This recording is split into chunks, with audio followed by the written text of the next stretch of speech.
오전 예배 때 더우려 나는 연습을 하라고 했더니 사무실에서 계속 이야기만 하고 앉아있더라고. 미리 와서 연습을 해야지. 네. 우리 기도드리고 오후 예배 함께 하나님께 해주십시다. 하나님 아버지, 은혜를 선물로 감사합니다.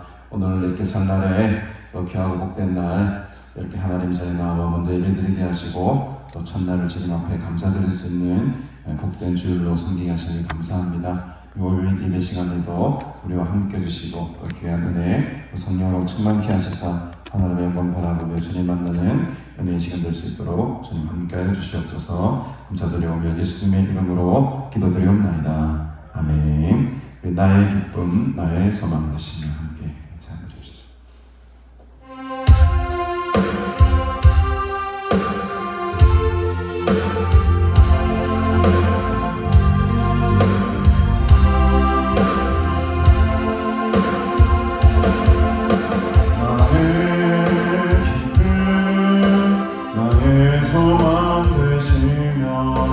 나의 생명이 되신 주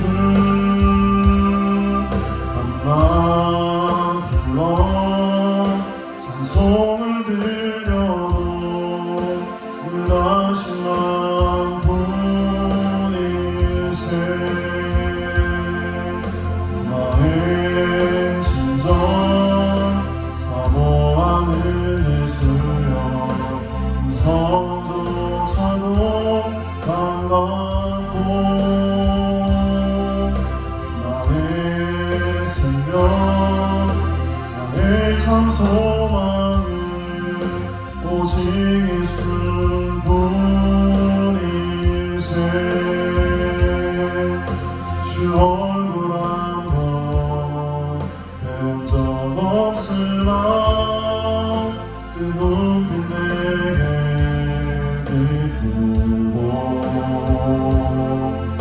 주 손 한 번 나 잡은 적 없으나 그 체험만은 느끼네.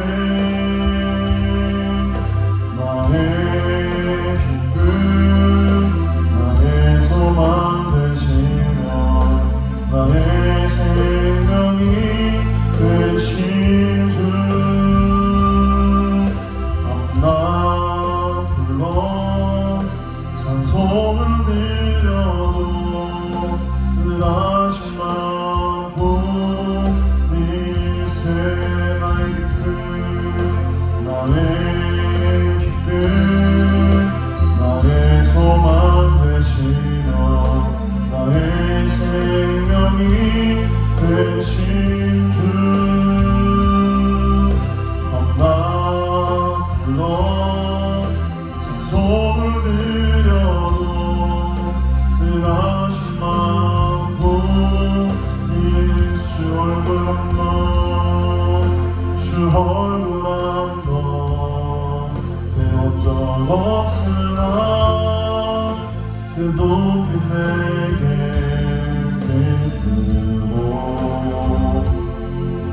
주 손 한 번만 잡은 적 없으나 그 체험만은 느끼네. 나의 기쁨 나의 소망 되시며 나의 생명이 되신 주 만나 불러 찬송을 드려도 늘 하신 만 분일세. 나의 진정 나의 진정 사모하는 예수여 성조차도 반갑고 나의 생명 나의 참 소망은 오직 예수뿐일세. 주 얼굴 한번 배운 적 없으나 그 눈빛 내게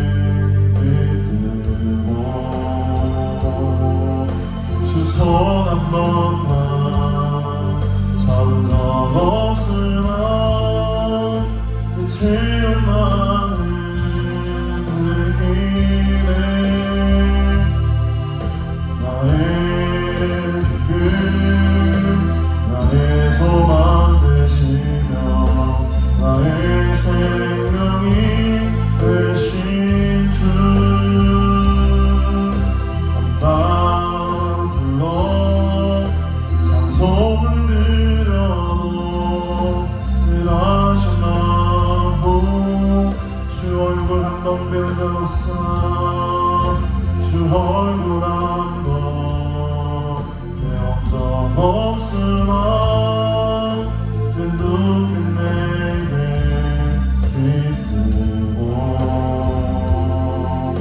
주 손 한 번만 잡은 적 없으나 그 체험하는 느끼네 나의 그 나의 소망 되시며 나의 생명이 되신 주 아빠 불러 찬송을 드려도 늘 하신 만보 나의 성령이 나의 성령이 너의 위에 너의 안에 너희와 함께 있으니 너희는 구하라 나를 찾으라 영원히 나의 성령이 너희 위에 너의 안에 너희와 함께 있으니 너희는 나를 부르라 나를 믿으라 영원히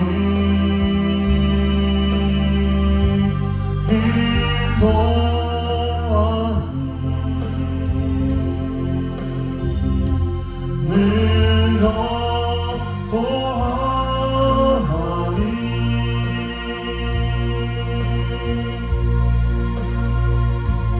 오직 나의 신으로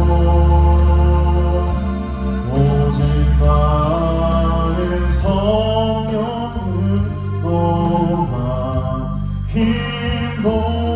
인도하니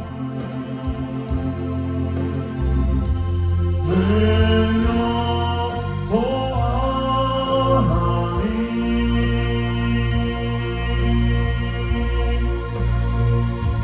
오직 나의 신으로 오직 나의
능력 또하니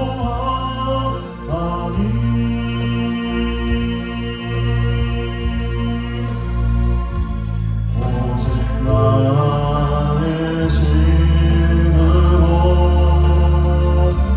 오직 나의 성령으로만 기도하니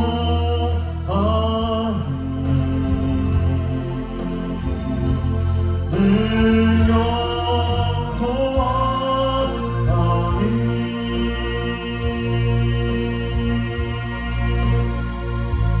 오직 나의 신으로 오직 나의 성령으로 할 수 있네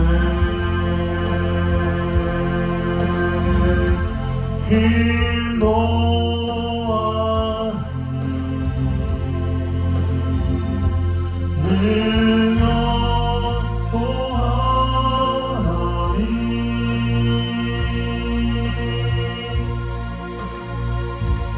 오직 나의 신으로 오직 나의 성령으로만 인도하니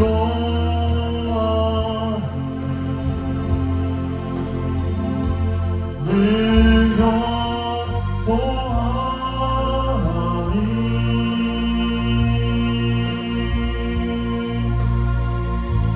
오직 나의 신으로 오직 나의 성령으로 할 수 있네 다시 한번 올라가고 기도합니다 한번이 능력 또하니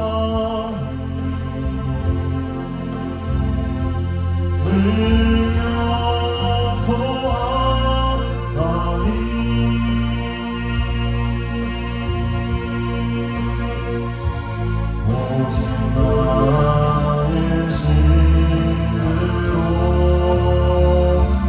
오직 나의 성령으로만 인도하니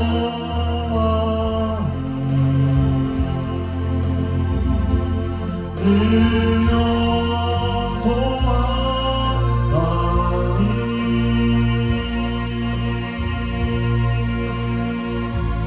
오직 나의 신으로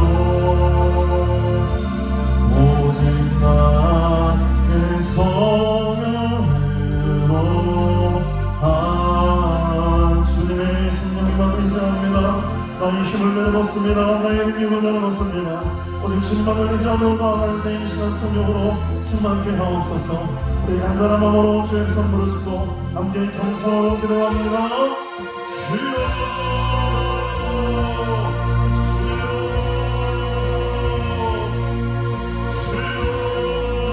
아버지 있습니다 주의 이름을 부르며 나아갑니다 나의 이름이 아니라 나의 능력이 아니라 오직 하나님의 능력이 하나님의 성령이 내 삶을 끌어가는 줄 믿사오니 아버지 시간에도 성령으로 채우소서 주의 말씀으로 채우소서 하나님을 믿는 하나님 그 믿음과 소망과 사랑으로 채우소서 우리의 하나님 신령이 하나님의 길을 오소서 하나님의 생명이 나타나기를 바랍니다 주여 주님의 얼굴을 사랑합니다 하나님의 역사를 사랑합니다 나의 소망이 되시고 나의 꿈이 되시니 주님의 이름을 감동하다하니 아버지여 이 시간 하나님의 길을 오소서 오직 성령의 길을 오소서 오직 성령의 길을 오소서 아버지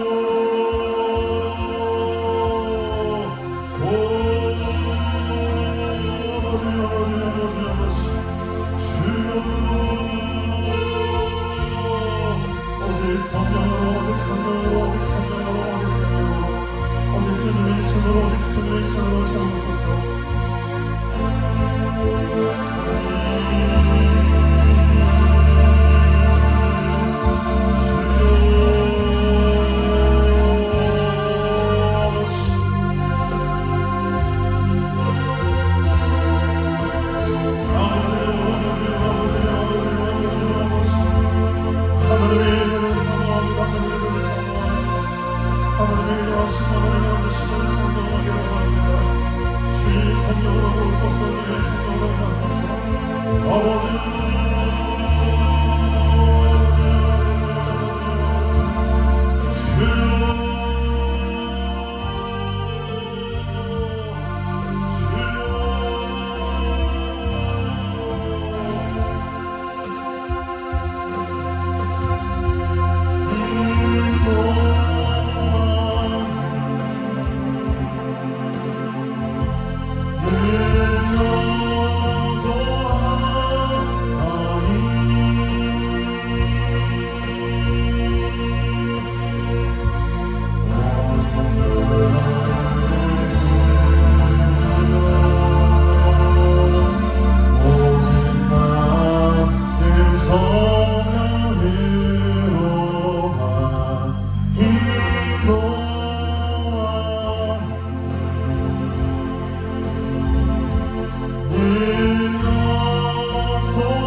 예수의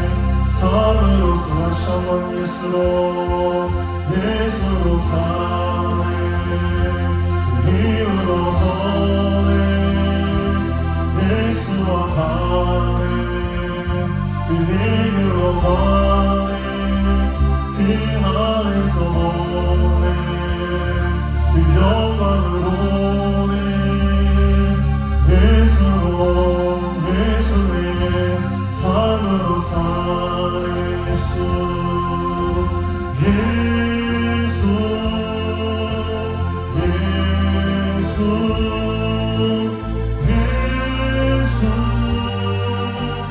살리시는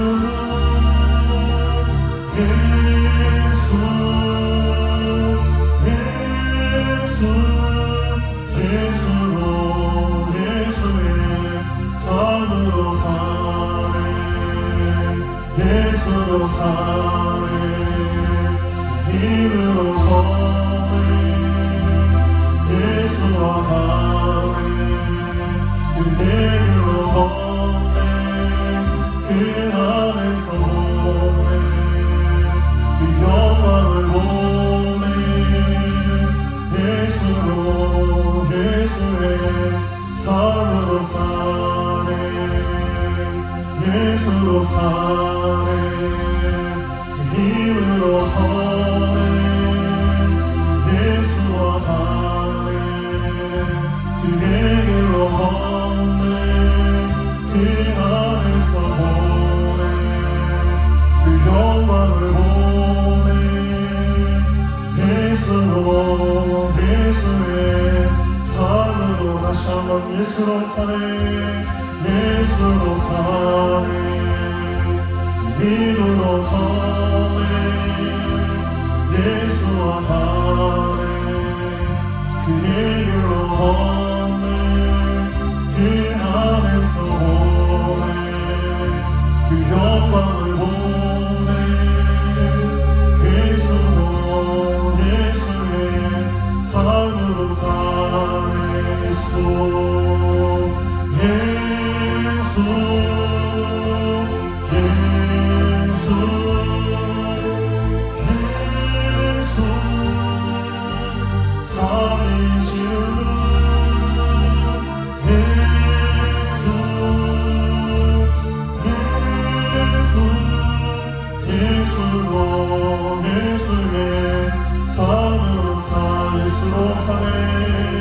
예수로 사네 힘으로 서네 예수와 가네 그 길로 걷네 그 안에서 보네 그 영광을 보네 예수의 우리 마지막으로 다시 한번 예수로 사네 예수로 사네 힘으로 서네 예수와 가네 그 길로 걷네 그 안에서 보네 그 영광을 보네 예수의 삶으로 난 예수로 수만하네 난 예수로 수만하네 난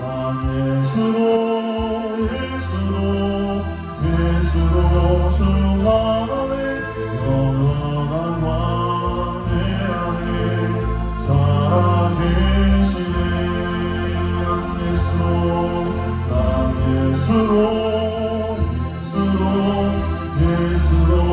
수만하네 난 예수로 수만하네 난 예수로 수만하네 영원한 왕 내 안에 살아 운명이어도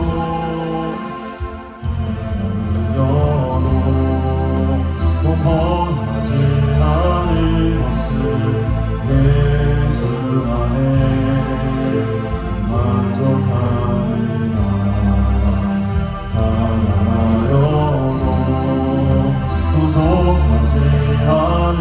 것은 예수 안에 오직만이 부요하리라. 나 예수로 충만하네. 예수로 충만하네. 예수로 충만하네. 영원한 왕의 안에 살아계시네. 나 예수로 충만하네. 나 예수로 충만하네. 난 예수로 충만하네. 영원한 왕의 안에. 다시 한번 난 예수로 충만합니다. 난 예수로 충만하네.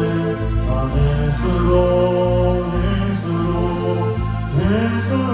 충만하네. 난 예수로 충만하네. 영원한 왕의 안에 살아계시네.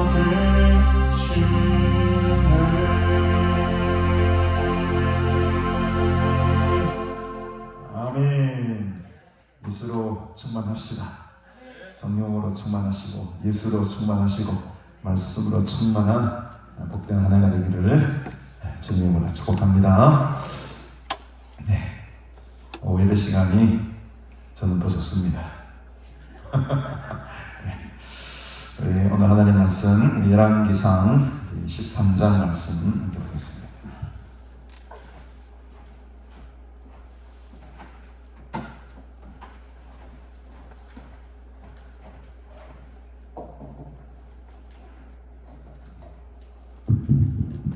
말씀이 조금 길거든요. 좀 길어서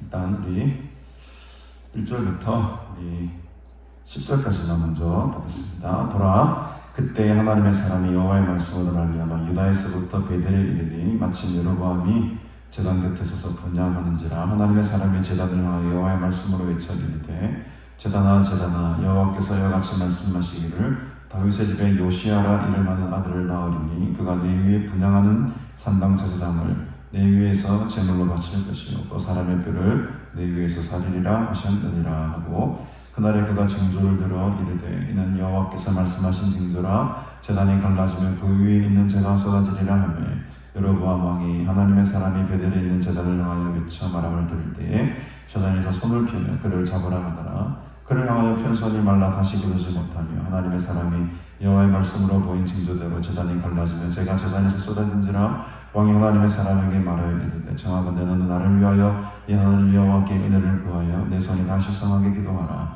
하나님의 사람이 여호와께 은혜를 구하니 왕의 손이 다시 상하도록 전과 같이 되니라. 왕이 하나님의 사람에게 이르되 나와 함께 집에 가서 쉬라. 내가 네게 예물을 주리라. 하나님의 사람이 왕께 대답하되 왕께서 왕의 집 절반을 내게 준다 할지라도 나는 왕과 함께 들어가지도 아니하고 이곳에서는 떡도 먹지 아니하고 물도 마시지 아니하리니 이는 곧 여호와의 말씀이 내게 명령하여 이르시기를 떡도 먹지 말며 물도 마시지 말고 왔던 길로 되돌아가지 말라 하셨음이니이다 하고 이에 다른 길로 가고 자기가 베델로 오던 길로 되돌아가지도 아니하니라. 조금 뒤로 넘어오셔서 29절부터 함께 보겠습니다. 29절부터 늙은 선지자가 하나님의 사람의 시체를 들어 나귀에 실어가지고 돌아와 자기 성읍으로 들어가서 슬피 울며 장사하되 곧 그의 시체를 자기의 요실에 두고 오호라 내 형제여 하며 그를 위하여 슬피 우니라. 그 사람을 장사한 후에 그가 그 아들들에게 말하여 이르되 내가 죽거든 하나님의 사람을 장사한 요실에 나를 장사하되 내 뼈를 그의 뼈 곁에 두라. 그가 여호와의 말씀으로 베델에 있는 제단을 향하고 또 사마리아 성읍들에 있는 모든 산당을 향하여 외쳐 말한 것이 반드시 이룰 것임이니라. 여로보암이 이 일 후에도 그의 악한 길에서 돌이키지 아니하고 다시 일반 백성을 산당의 제사장으로 삼되 누구든지 자원하면 그 사람을 산당의 제사장으로 삼았으므로 이 일이 여로보암 집의 죄가 되어 그 집이 땅 위에서 끊어져 멸망하게 되니라. 아멘. 오늘 본문을 다 읽지는 않았습니다만 이 본문에 두 명의 아주 중요한 사람이 나옵니다. 하나님의 사람이라고 불리우는 익명의 사람, 이름이 없는데 하나님의 사람이라고 계속 등장하는 한 사람이 나오고요. 늙은 선지자가 한 명이 나와요. 늙은 선지자가 한 명이 또 나오고, 그다음 여로보암이 마지막에 등장합니다. 우리가 알다시피 이 여로보암이 자기가 북쪽으로 올라가서 나라를 세우고 제단을 만들게 되죠. 금송아지를 만들어다가 하나도 아니고 두 개나 만듭니다. 하나는 저쪽 단에다 주고 하나는 베델에 두고 북쪽 끝, 남쪽 끝에 각각 이 금송아지인지 뭐 그냥 송아지인지 모르겠지만 또 금송아지 맞네요. 금송아지 만들어다가 제단을 쌓게 되죠. 여로보암이 하나님 앞에 큰 죄를 범한 거죠. 사실은 이 제사라는 것은 하나님이 원하는 장소에서 제대로 된 방식과 제대로 된 절차와 제대로 된 제물을 가지고 하나님 앞에 예배를 드리는 것이 맞는 것인데 여로보암이 그렇지 않았어요. 이 백성들이 다시 남유다 쪽 예루살렘으로 내려가게 되면 자기가 혹여나 세웠던 이 북이스라엘이 무너질까 싶어가지고 예루살렘에 가지 말고 이 북쪽 여기도 내가 제단 만들어 성소를 만들어 줄 테니까 여기서 제사를 지내라. 안 내려가도 된다. 저 유다까지 안 내려가도 되니까는 이 위에서 제사를 그냥 지내자. 지금 그런 상황입니다. 그런 상황 가운데에 하나님의 사람이 등장합니다. 13장 우리 1절에 보니까 보라 그때에 이 그때라는 것이 바로 여로보암이 우상을 만들고 단과 베델에 막 송아지를 만들어다가 거기서 막 제사를 드리는 그때에 하나님의 사람이 여호와의 말씀으로 말미암아 유다에서부터 베델에 이르니 마침 여로보암이 제단 곁에 서서 분향하고 있었더라. 그러니까 유다에서부터 사실 유다가 예루살렘 성전이 있고 있는 그런 곳 아닙니까? 이게 하나님의 사람이라는 이 사람이 유다에서 이 베델까지 와요. 이 베델은 여로보암이 두 금송아지를 단과 베델에 만들었던 그 베델이야. 그곳에 이제 하나님 보내시는 거죠. 보내서 여로보암에게 이런 메시지를 전해라. 그 메시지의 내용을 우리가 방금 읽었던 2절부터 쭉 나오는 기록입니다. 그래서 어떤 메시지를 전합니까? 제단아 여호와께서 이와 같이 말씀하셨다. 다윗의 집에 요시야라 이름하는 아들을 낳을 것이다. 요시야가 약 한 300년 후에 진짜 왕이 되죠. 요시야라는 이름을 가진 왕이 나오지 않습니까, 여러분? 300년 후에 이 일이 그대로 이루어집니다. 요시야라 이름하는 아들을 낳게 될 텐데 그가 요시야가 너 지금 여로보암 위에 너가 지금 분향하는 이 산당 제사장을 너의 위에서 제물로 바칠 것이다. 지금 이 제단을 갖다가 어떻게 보면 하나님의 사람이 저주를 하고 있는 거죠. 또 사람의 뼈를 네 위에서 사릴 것이다. 그날에 그가 징조를 들어 이르되 이는 여호와께서 말씀하신 징조라. 제단이 갈라지고 그에 있는 재가 쏟아질 것이다. 이 일이 300년 후에 그대로 진짜 이루어져요. 그랬더니 이 여로보암이 그 이야기를 듣고 막 놀래가지고 어떻게 합니까? 제단을 향해서 외칩니다. 저 잡아라, 저 잡아라. 저 하나님 자칭 자기가 말해요. 자칭 하나님의 사람이라고 하는 저 사람 잡아라 빨리. 더 이상 그저 입을 열지 못하게 입 닫히게 해라. 그리고 손을 펴려고 그를 잡으려고 하는데 어떻게 됩니까? 그 편손이 그 자리에서 말려버려요. 이게 이제 신경 마비 증세에 비슷한 게 온 거죠. 굳어져서 꼼짝을 못합니다. 이 상태로 그냥 꼼짝 못한다. 여러분 상상해 보십시오. 그러니까 이 하나님을 다 막으시는 거죠. 이 하나님의 사람, 하나님께서 보낸 이 선지자를 인간의 힘으로 막으려고 하다 보니 하나님 그 길을 확 막으시는 거예요. 편손이 말라서 다시 거두지 못하더라. 이게 쭉 뻗어가서 이 상태를 계속 있는 게 이게 펴려고 해도 오므라지지도 않고 이 상태예요. 그러면서 동시에 하나님의 사람이 여호와의 말씀으로 보인 징조대로 갑자기 재단이 막 갈라지기 시작하고요. 그 위에 있던 재들이 그 재단에서 막 쏟아지기 시작합니다. 얼마나 넓겠어요, 여러분. 왕이 하나님의 사람에게 말을 이르되 너는 나를 위해 내 하나님 여호와께 은혜를 구하라.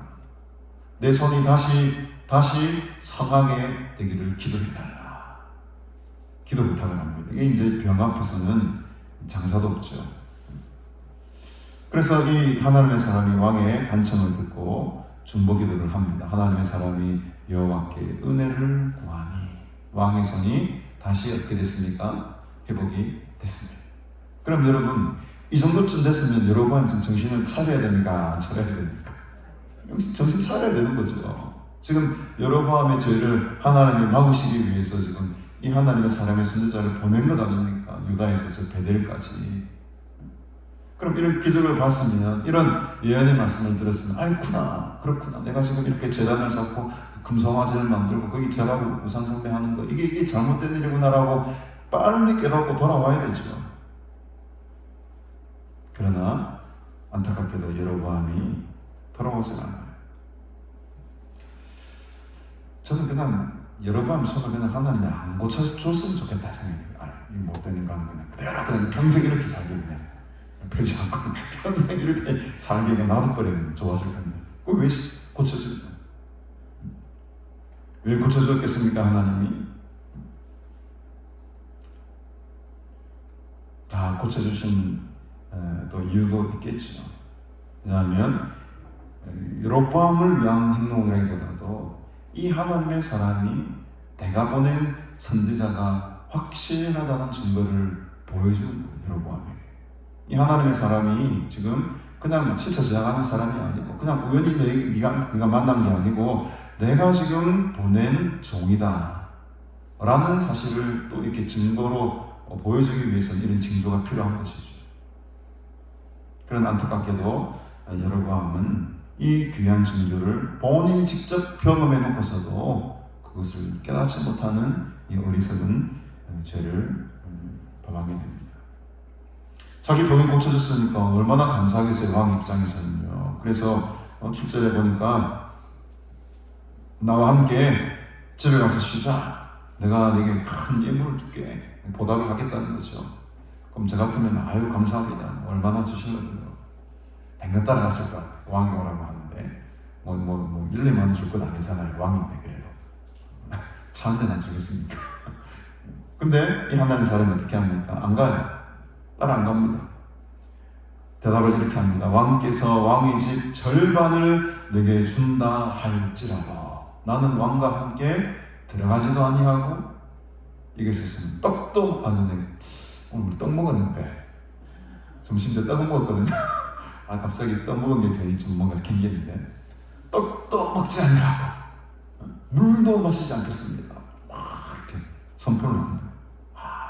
이 정도 우리 믿는 사람은 좀 당당한 게 있어야 되겠죠. 세상이 저 세상의 절반을 나에게 준다 할지라도 나는 세상에 넘어가지 않겠습니다. 하나님의 말씀에 내가 순종하며 사는 사람이기 때문에 떡 하나, 물 한 모금도 내가 여기서는 안 마실 겁니다. 왜? 거짓된 우상이 충만한 땅 가운데서 나는 모든 것들을 내가 거부한다는 거예요. 오늘 우리가 설날을 보내고 있지만 아마 우상들에게 절을 많이 했을 겁니다. 거기 나오는 또 음식 같은 것, 물론 이제는 조금 이제 그런 너무 율법적으로 살지 않기 위해서 제사 드린 음식 좀 먹으면 어때? 라고 말하는 사람도 있겠지만 물론 먹어도 상관은 없죠. 그러나 저는 개인적으로 좀 먹지 않는 게 더 좋겠다 하는 생각이 듭니다. 왜냐하면 그 음식 속에는 또 하나님의 영이 역사할 수도 있는 것이고 아무래도 그 우상에게 바치는 그 음식을 내 스스로 먹으면 내가 좀 깨름직해. 물론 여러분들 가운데 난 별로 깨름직하지 않아. 소화되는 거 어차피 다 으로 나올 건데 하고 담대하게 드시는 분도 계시겠지만 저는 제 개인적으로는 별로 찜찜해. 먹기가 싫어. 그건 내 자유의 문제니까. 떡도 먹지 않고 물도 마시지 않겠다는 것은 이 하나님의 사람이 자기의 고집과 자기의 어떤 신앙관을 이런 게 아니고 하나님께서 이렇게 말씀하셨기 때문에 지금 내가 먹지 않고 마시지 않겠다. 그 재물 집 절반을 내게 준다해도 내가 그것을 거절하겠다. 라고 하면서 당당하게 돌아갑니다.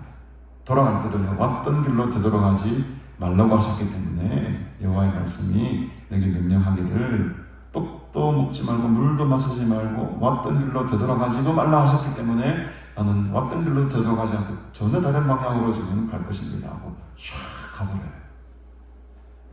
하나님의 말씀에 순종하는 사람입니다. 하나님의 사람. 여러분들도 이 하나님의 말씀에 100% 순종하며 살아가시는 은혜가 있기를 바랍니다. 이 은혜가 있어야 돼요.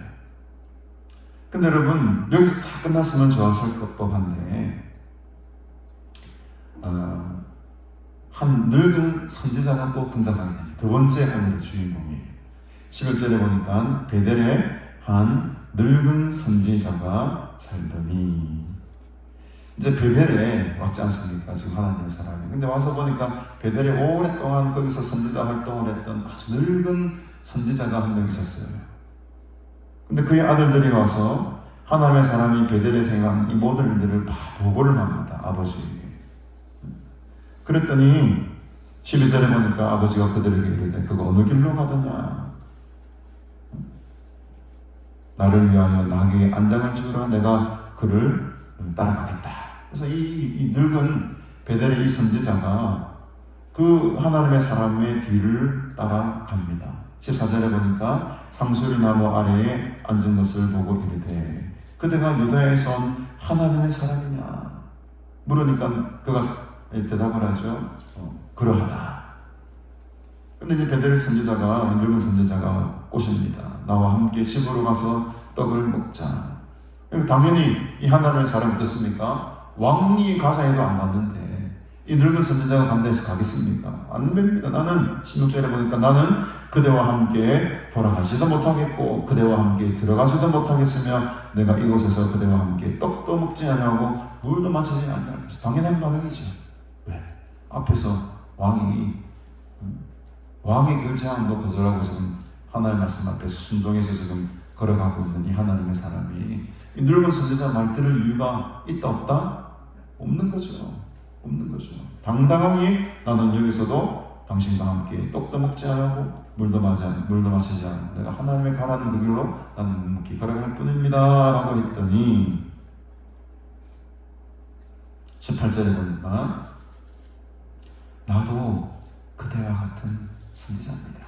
늙은 베델의 늙은 선지자가 말하기를 이렇게 말하는 겁니다. 나도 그대와 같은 선지자입니다. 천사가 여호와의 말씀으로 내게 이르기를 그를 네 집으로 데리고 돌아가서 그에게 떡을 먹이고 물을 마시게 하였으니 아니. 이건 뭐라고 하죠? 이는 그 사람을 속입니다. 이 베델의 늙은 선지자가 속이는 거예요. 지금 이 하나님의 사람을 속입니다. 내가 마치 꿈속에 천사가 와서 만난 것처럼 뭐 이런 환상을 봤다. 당신을 데리고 집으로 돌아가라는 떡을 먹이고 물을 마시게 하라는 그 천사의 음성을 내가 듣고 지금 왔다. 이 베델의 늙은 선지자가 지금 좀 교묘하게 하나님의 사람을 지금 오시는 중입니다. 그랬더니 이 사람 마음이 하나님의 사람의 마음이 흔들립니다. 그래? 당신도 선지자야? 당신이 진짜 천사의 음성을 들었단 말이지. 이러면서 19절에 보니까 이에 그 사람이 그와 함께 돌아가서 그의 집에서 떡을 먹고 물을 마시게 됩니다.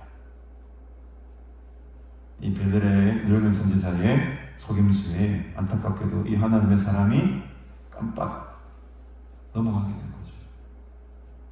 여러분 우리가 이렇게 신앙생활하다 보면은 상당히 영적인 분별력을 가지고 잘 분별해야 될 때가 있습니다. 저 사람이 뭔가를 하나님의 음성을 들었다고 내한테 말하는데 그게 진짜 하나님의 음성 들은 건지 안 들은 건지 어떻게 알겠어요? 또 물어보고 또 점검하고 몇 번 이렇게 그런 단계를 거쳐야 됩니다. 근데 이제 거짓 선지자들이, 거짓 예언자들이 거짓 환상을 보고 자기 나름대로의 해석으로 자기에게 유리하게끔 해석을 하는 그런 이 나쁜 이 인간들이 많죠, 여러분. 여러분 그런데 넘어가지 마시기 바랍니다. 그런데 넘어가시면 안 돼요. 이 하나님의 사람이 안타깝게도 이 늙은 베델의 선지자의 말에 꿰매 속임수에 넘어가 버립니다. 넘어가 버려요.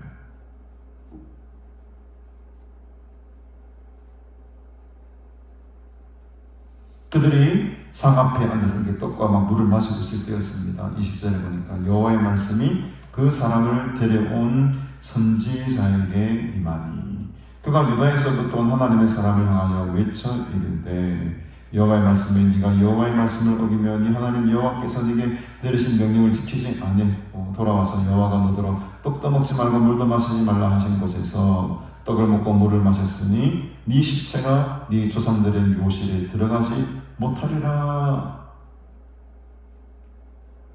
아유, 밥을 먹고 있는데 이런 말씀이 갑자기 떨어지네요. 이 늙은 선지자에게. 그 늙은 선지자가 지금 상 앞에 앉아있는 그 하나님의 사람에게 이런 말을 하는 거예요. 네가 여기서 떡도 먹지 마라 하고 물도 마시지 말라는 그 하나님의 명령을 지금 자기가 꼬셔놓고 자기가 데려와놓고 자기 입으로 지금 이 하나님의 말씀을 지금 명령을 하는 거죠. 네가 죽게 될 거다. 네 시체가 네 조상들의 묘실에 들어가지 못할 것이다. 그리고 자기가 데리고 온 선지자가 떡을 먹고 물을 마신 후에 그를 위하여 나귀의 안장을 주고 보내버려요. 좀 이상한 행동을 하죠. 어떻게 보면 베델의 늙은 선지자가 왜 이런 행동을 했을까요?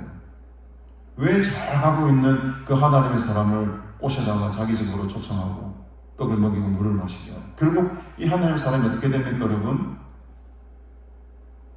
24절에 보니까 나귀의 안장을 주고 잘 보내는데 그 사람이 길을 가다가 이 하나님의 사람이 길을 가다가 사자를 만나게 돼요.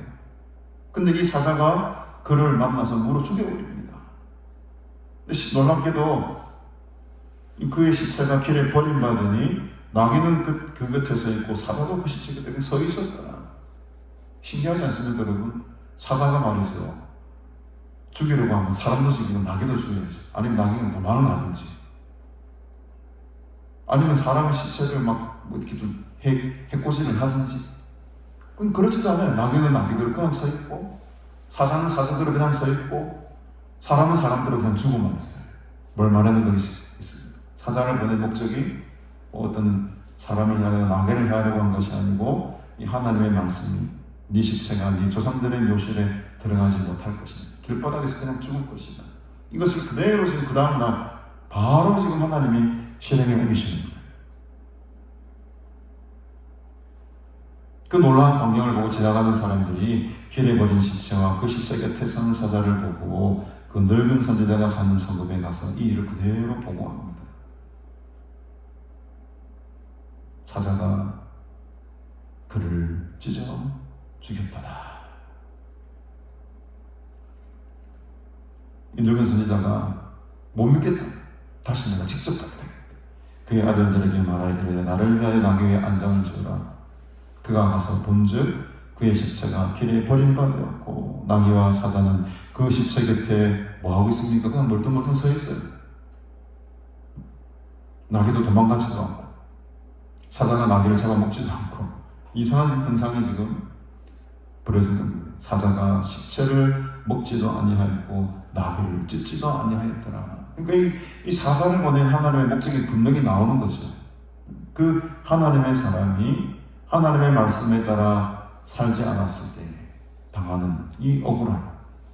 사실 하나님의 사람은 이 늙은 베델 선지자에게 속아 넘어갔을 뿐인데 그것조차도 하나님이 지금 봐주지 않는 거예요. 한 번 먹지 마라 말씀에 끝까지 안 먹어야 되는 겁니다. 그 베델의 선지자의 꾀임에 넘어가서 그 떡과 물을 마시는 바람에 안타깝게도 이 참 선지자였던 하나님의 사람이 길바닥에서 사자에게 죽임을 당하게 되는 사건이 지금 오늘 본문의 전체적인 줄거리입니다. 그 늙은 선지자가 어떻게 합니까? 하나님의 사람의 시체를 들어서 29절에 보니까 나귀에 실어가지고 돌아와 자기 성읍으로 들어가서 슬피 웁니다. 왜 슬피 울 짓을 지가 했노? 지가 왜 괜히 데려와가지고 하나님의 사람을 꼬셔서 자기가 데려와놓고 어떻게 보면 자기가 죽인 거나 마찬가지잖아요. 자기가 꼬셔와가지고 자기가 떡을 먹이고 자기가 물을 마시게 해가지고 아니 잘 가고 있는 하나님의 사람이 이렇게 희생을 당하고 죽임을 당하니까 울기 시작하죠. 그러니까 이 늙은 이 베델의 이 선지자는 그랬던 것 같아요. 야, 저 사람이 정말로 하나님의 보낸 선지자가 맞는지 안 맞는지가 너무너무 궁금했던 거예요. 자기가 볼 때는 이미 대세는 우리 북이스라엘 이쪽이 이미 대세가 넘어왔는데 저 남유다는 지파도 하나밖에 안 되고 저기는 곧 무너질 것 같은데 자기가 볼 때도 북이스라엘 중심으로 새로운 나라가 세워질 것 같은 생각이 드는데 하나님은 그게 아니다. 저 제단은 거짓된 제단이고 저 여로보암이 세운 다문과 베델에 세운 금송아지는 거짓 제단이다라는 것을 계속 말하니까 이 베델에 살고 있는 선지자가 긴가민가 아닌 것 같은데 저 사람은 하나님 사람 아닌 것 같은데 그 하나님의 뜻이 무엇인지를 한 번 더 정말 확인해 보고 싶었던 마음이지 않았을까? 왜?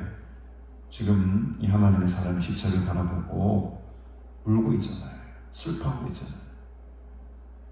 아, 그렇구나. 이거 정말 하나님의 뜻이 맞았구나. 그러면서 슬피 울며 30절에 그의 시체를 자기의 묘실에 두고 오호라 내 형제여 하며 그를 위하여 슬피 울었다. 오늘 말씀의 제목이 오호라 내 형제여. 원통하죠. 내가 괜히 불렀구나. 내가 그 하나님의 사람을 내가 안 불렀으면은 이렇게 죽임을 당하지 않았을 텐데 내가 괜히 불러다가 이런 죽음을 당하겠구나. 그래서 오늘 이 전체적인 말씀의 맥락은 크게 두 가지로 흘러가는데 하나는 이 하나님의 사람이 정말 선한 사람이었음에도 불구하고 하나님의 말씀을 순종하지 않았을 때 자기 잘못이 아니었음에도 불구하고 좀 억울한 죽음을 당했음에도 불구하고 하나님의 말씀을 의지하지 않고 사람의 말에 살짝 귀를 기울였더니 그 삶이 이렇게 비참하게 끝나더라는 거죠. 하나님의 명령이 이렇게 무서운 것입니다.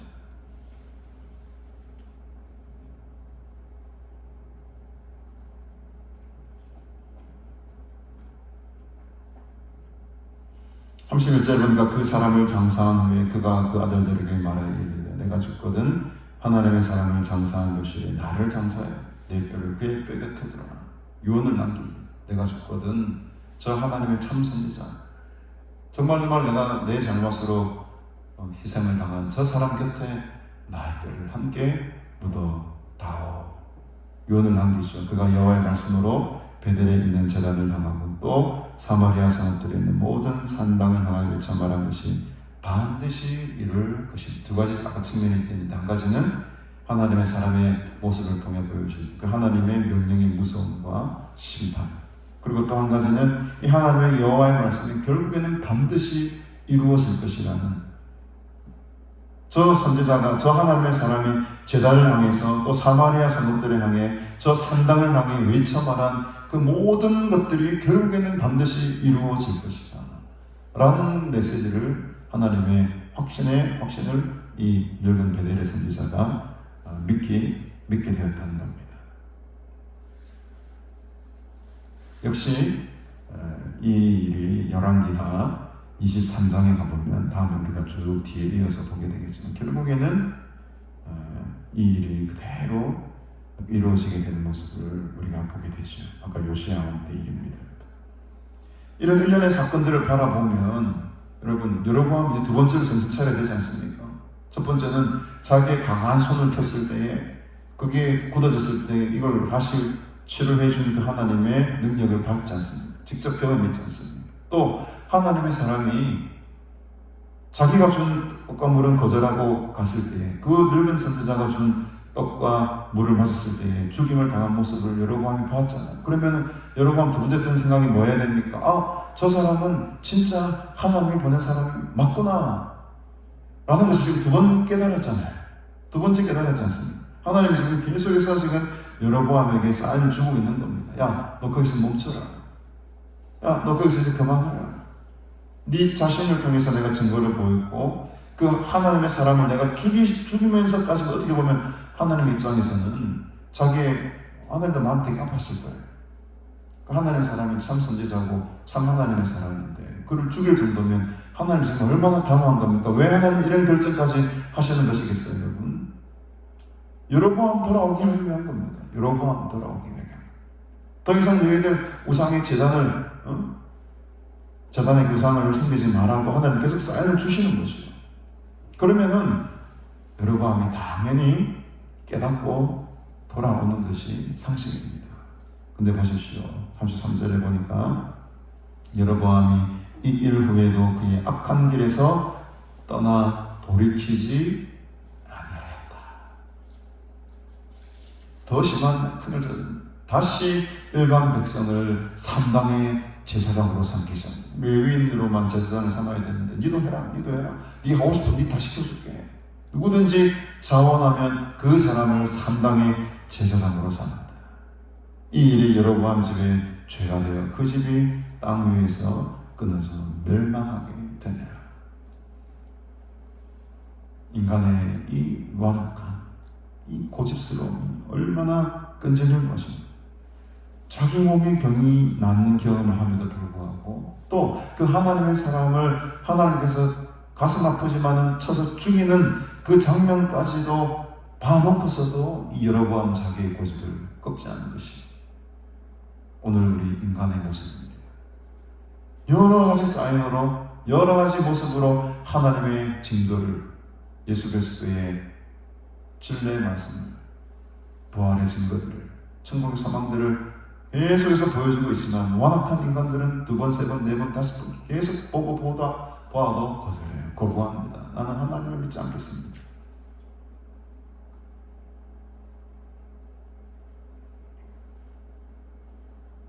오라 내 형제여. 이 고백은 지금 여금 베델 선지자가 하나님의 사람을 향한 슬픈 고백이지만 저는 이 고백이 오늘 이 세상 사람들을 향한 우리의 고백이 되어야 될 줄로 믿습니다. 오라 내 형제여, 내 형제.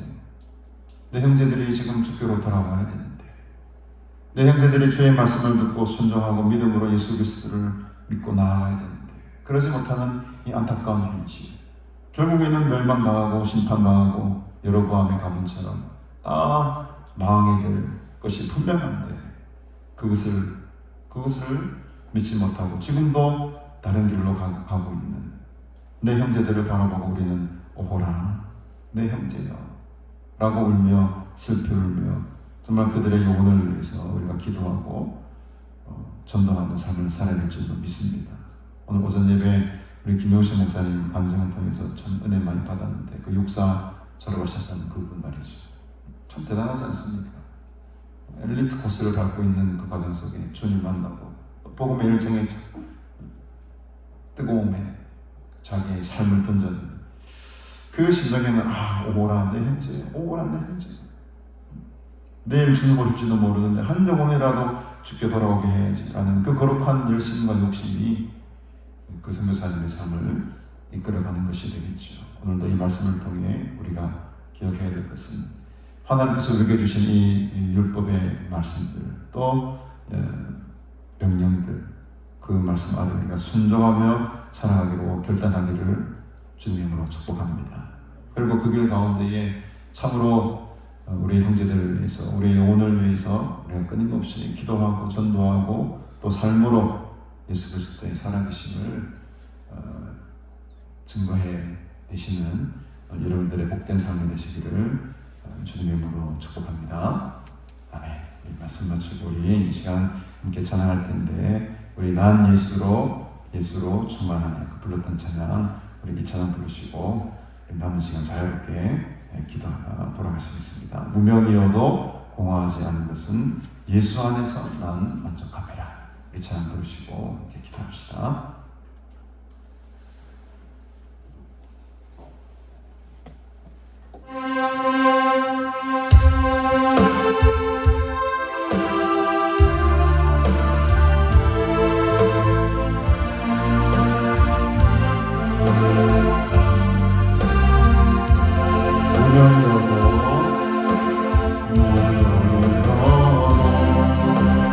공허하지 않을 것은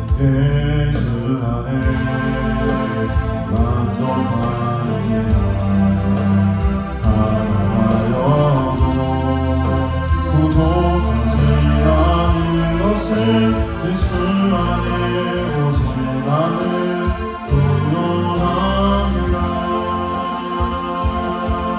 난 예수로 출발하네. 난 예수로 출발하네. 난 예수로 출발하네. 영원한 안내 그 2절입니다. 고난 중에도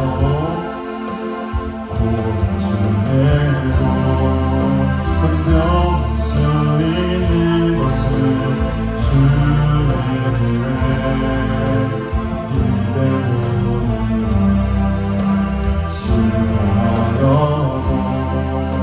일어서지 이것을 예수 안에 오직 나는 승리하리라. 난 예수로 출발하네. 난 예수로 출발하네. 예수로 출발하네. 안내 다시 한번 부르라고 기도합시다. 무명이 여도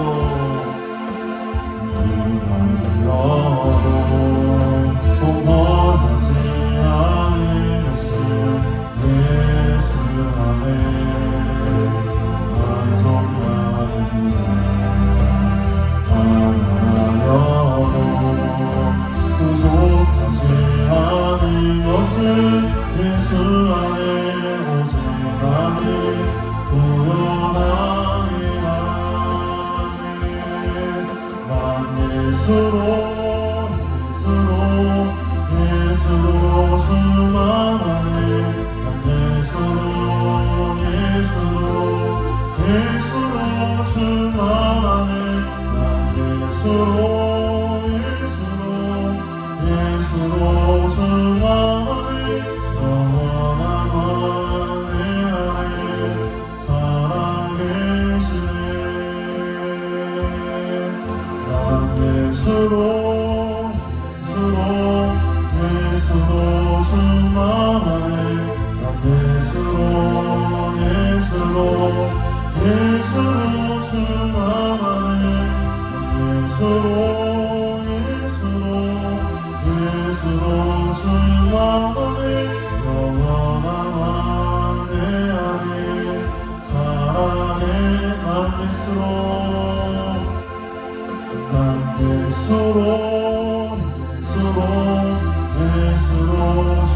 출발하네.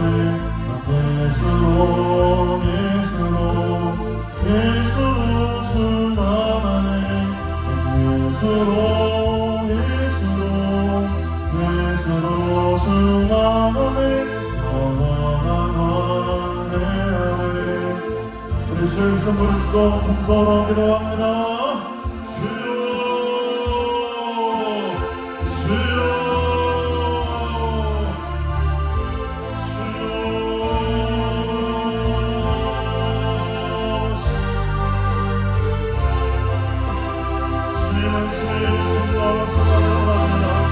하나님의 약속의 말씀을 듣더니 여기 뜻을 드리며 나아갑니다. 예배하며 주께로 돌아오기를 원합니다. 주여 수막히 하옵소서. 수막히 하옵소서. 오라는데 물성의 수는 마음을 주옵소서. 세상을 향해 마음을 향하옵소서. 주님 오늘도 무상으로 하기를 원합니다. 주님 우상으로 돌미를 기도하게 하시고 전도하게 하시고 선교하는 이가 기를 원합니다. 아버지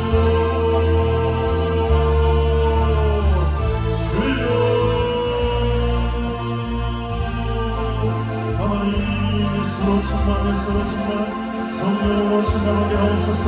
주의 말씀의 배를 떠나게 하시고 주의 말씀을 따라 우리가 믿음의 순종하며 살아가며 사람들이 되게 하옵소서.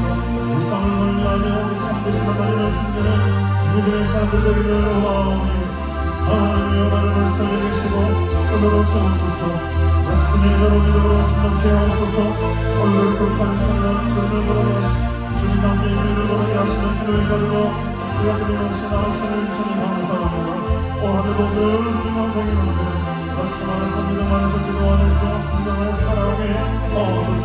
우리의 꿈과 소망과 믿음들이 하나님께서 가려고 합니다. 하나님의 꿈을 하나님의 믿음을 묻게 하시고 하나님 앞에 몸들며 살아가는 거룩한 삶 살수 있도록 주옵소서.